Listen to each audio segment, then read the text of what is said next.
These are German police officers raiding mosques and organizations in Berlin. These places are suspected of links to a Shiite Muslim group called Hezbollah, Arabic for Party of God. It happened right after the government declared Hezbollah a terror group, following in the footsteps of many others, including the UK, Saudi Arabia, and the United States. Hezbollah was formed some 40 years ago in this tiny Middle Eastern country. It has since expanded its reach to almost every continent on the planet. Its operations have often been violent, but the group's activities are multifaceted.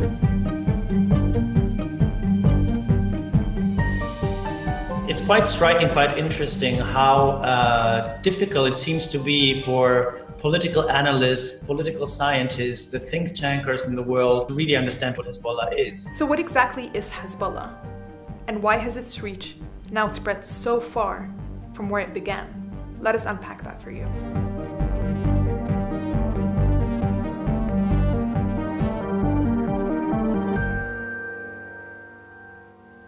Part of the reason why Hezbollah is so difficult to pin down is that it's an organization that spans many categories.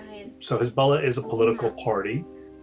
It is a social welfare organization. It has civilian organizations. It is a standing militia, larger, better funded, better armed than the Lebanese armed forces. And it is also a terrorist organization that engages in acts of terrorism at home in Lebanon and abroad, as well as a transnational criminal organization. It considers itself at the same time a state and a non-state actor. It was born in an environment where the state was absent or weak, and where Hezbollah believed that it can fill all the gaps. Being a hybrid organization has advantages for Hezbollah. The many hats it wears are all a means to one end, spreading what it calls an ideology of resistance as far and as wide as possible. It's based on the idea that Hezbollah leads the resistance against oppression, against the stronger powers in the region, but also on a global level. That's why it's always had a very strong anti-Israeli, of course, anti-Zionist, but also anti-American discourse, because it positioned itself as the defender of those that no one takes care of, that are suffering from the oppression of colonial, imperialist, or whatever powers in the region. This is the main narrative of Hezbollah, and this is its raison d'etre, actually. This is just one, but a big factor in Hezbollah's popularity.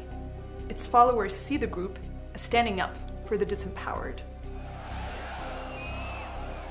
Just take a listen to what some of its supporters say.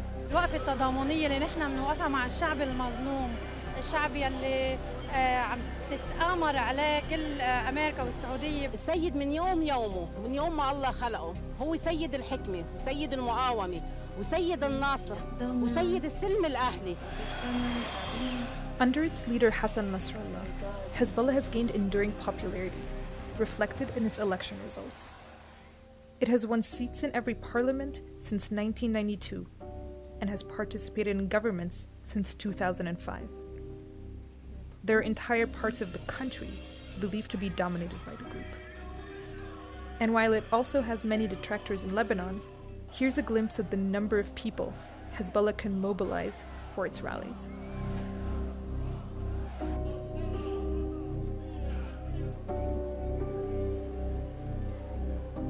Ideology matters in the Middle East today, regardless of what people tell you. Ideology is still a factor. It's not the only factor, and it's probably not even the most important factor, but it is important, and in the case of Hezbollah, it really makes a difference. This popularity often runs deep in Lebanese communities abroad. Hezbollah sympathizers include entrepreneurs and businessmen who funnel money to the group back in Lebanon.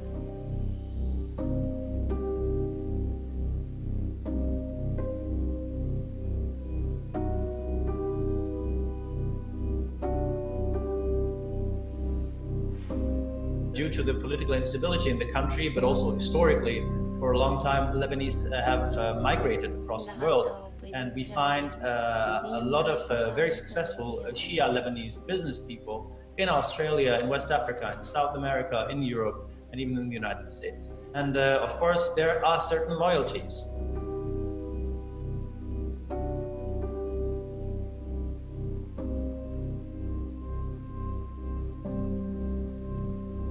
So Hezbollah is receiving support from donations, but also from the business activities, informal, let's say, illegal, also sometimes business activities that are conducted in order to fund the organization.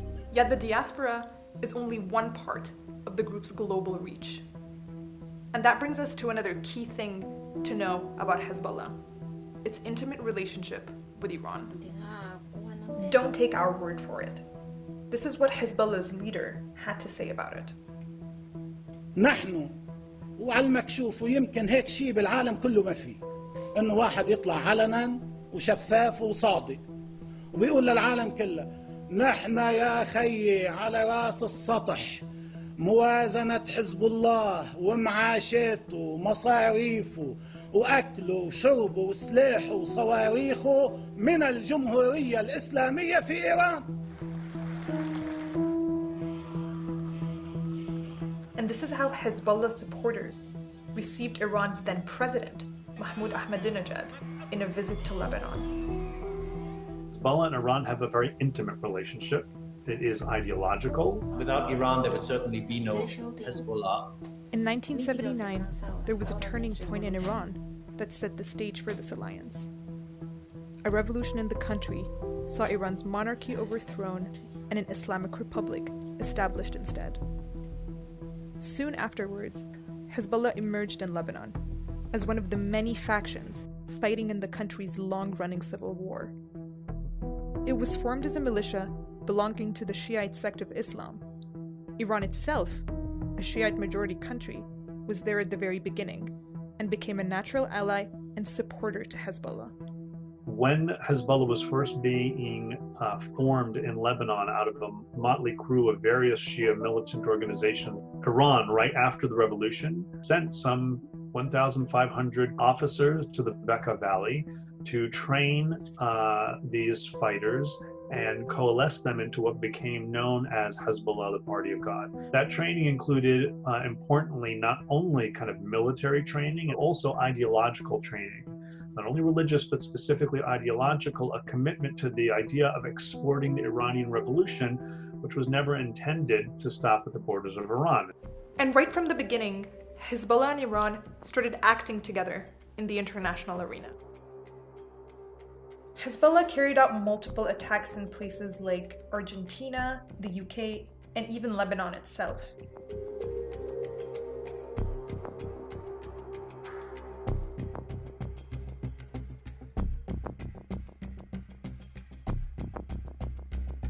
Hezbollah is the sharp end of the spear that Iran is able to deploy, especially when it wants to do something with reasonable deniability. We know from U.S. Court proceedings in federal court that we know specifically that when Hezbollah started carrying out attacks targeting Western interests, first, this happened not at Hezbollah's own idea, but at the behest of Iran. Iran has also used this relationship to gain leverage over Israel, a country it has long vowed to destroy, despite widespread condemnation. In 2006, after capturing 2 Israeli soldiers, Hezbollah was involved in a month-long war with Israel that left many civilians dead on both sides. Iran supplied Hezbollah with arms used in the conflict. Iran may not be a borderline state with Israel, but by virtue of having Hezbollah, they're effectively a borderline state with Israel. Hezbollah has also been seen playing a role in major conflicts, and sometimes acting as a proxy for Iran against its enemies, like Saudi Arabia. Hezbollah is engaged in activity all over the world, sometimes at its own behest and sometimes on behalf of Iran, and most frequently a combination of the two. Hezbollah is a prototype and at the same time a very special case of Iran trying to gain strategic depth in the Middle East. Take this example. After the onset of the conflict in Syria in 2011, Hezbollah eventually sent troops to fight on the side of the Assad regime.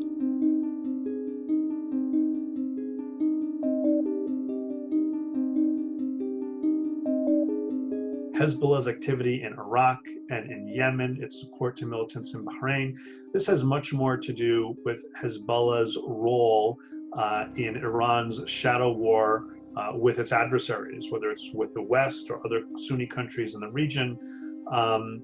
And Hezbollah has a prominent role to play in those fights. Over the past few years, has Hezbollah really become much more involved as a regional actor? And I do think that this has changed the nature of Hezbollah moving forward. It's unlikely to go back to being just an actor in Lebanon, only targeting Israel or carrying out terrorist attacks around the world out of its own and Iran's interest. It's now also a regional fighting force.